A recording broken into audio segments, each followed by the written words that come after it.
और आप देख रहे हैं डीप सर्च 6 और आज बात करेंगे यस बैंक की। सर यस बैंक की जो आज की गिरावट है ये मैं आपको काफ़ी दिनों से बताकर चल रहा हूँ।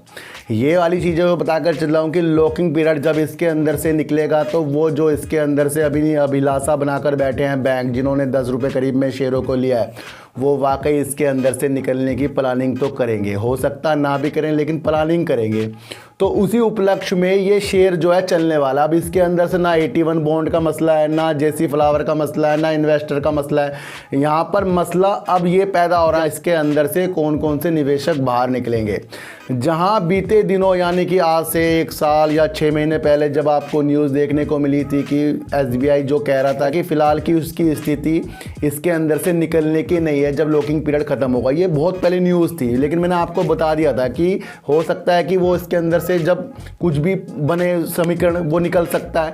ये हम नहीं कह सकते कि सर आज जो बैंक मना कर रहा है मैं नहीं निकलूँगा कल वो बाहर निकल सकता है, या आज हम कह रहे हैं आपको मैं इसके अंदर से अपने शेयरों को नहीं सेल करूँगा लेकिन कल जाकर इसके अंदर मुझे अच्छा बेनिफिट हो मैं निकलूँगा।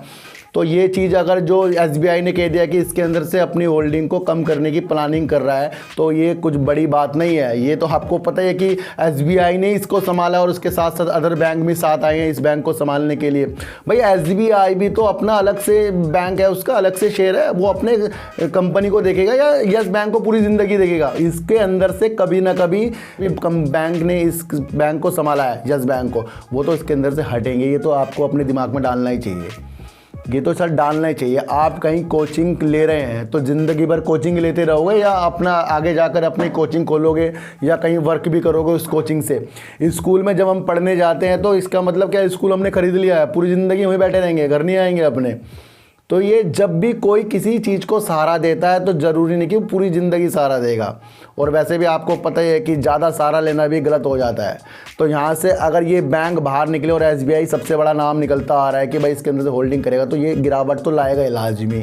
उन निवेशकों के दिमाग में ज़रूर लाएगा भैया SBI इसके अंदर से बाहर निकला। लेकिन अगर आप मेरी नज़रों से देखोगे कि अगर ये बैंक जिन्होंने इसको संभाला है वो तब बाहर निकल रहे हैं, फिर बता रहा हूँ जब बैंक प्रॉफिट कर रहा है। सर इनके निकलते ही अगर बैंक ने क्वार्टर आपको लॉस करता हुआ दिखाई दे दिया कि भाई ये सारे बैंक निकल गए और फिर बैंक ने लॉस करना शुरू कर दिया, भाई पहले क्वार्टर में लॉस कर दिया, फिर दूसरे क्वार्टर में लॉस कर दिया, फिर तीसरे क्वार्टर में लॉस अगर बैंक ने कर दिया, तब ये चिंता का विषय बन जाएगा। सर इनके निकलने के बाद बैंक थोड़ा बहुत भी प्रॉफिट कर रहा है ना तो समझ लेना फिर बैंक बहुत अच्छे की तरफ है।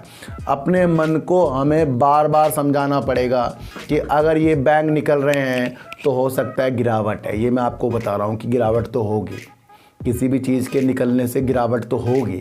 अब उस गिरावट में खुद को संभालना वो ज़्यादा इम्पोर्टेंट है कि आपने देखा कि बैंक अब अपने पैरों में खड़ा होगा।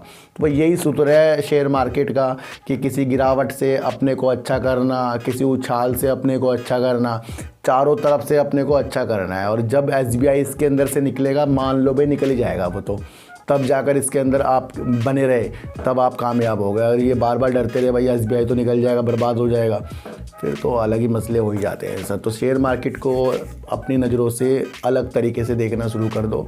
हर तरफ लालच में नहीं, हर तरफ प्रॉफिट में नहीं, हर तरफ सिचुएशन के अनुसार काम करना शुरू कर दो। तो फिर मिलेंगे आपसे नए वीडियो के साथ, जब तक के लिए नमस्कार।